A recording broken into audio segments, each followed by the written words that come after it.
Before they do ignitions, they actually start a little small test fire, watch how the fuels are burning, how the winds are reacting, how the fire is reacting to the fuels, to the winds, to the relative humidities, to all those different indices.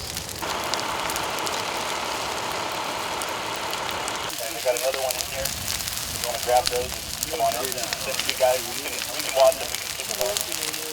We pass the igniters around the corner.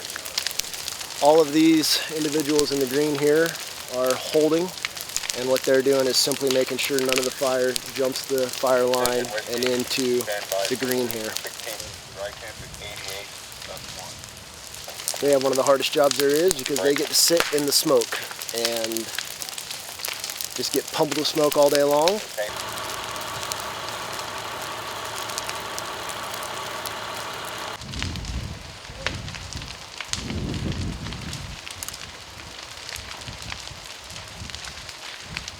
The objective here is to put a nice solid black line from this road upslope to the main fire.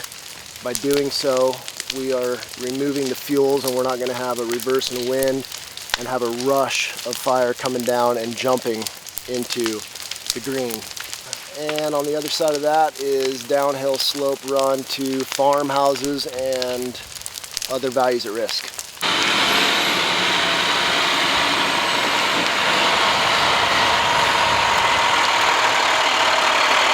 Tenders are also going to be providing water to the engines if the engines were doing any sort of suppression or checking the fire up by spraying water of any sorts. If we were to do this a few days ago, there would have been enough moisture in these fuels that you would have very spotty sporadic fire, leaving unburned fuel.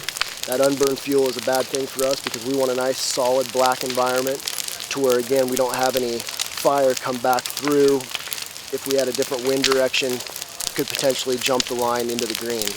So even though we might call this a critical fire day, it's also, under the current wind conditions, current fuel moistures, it's a great opportunity to get a nice solid black line, a good clean burn.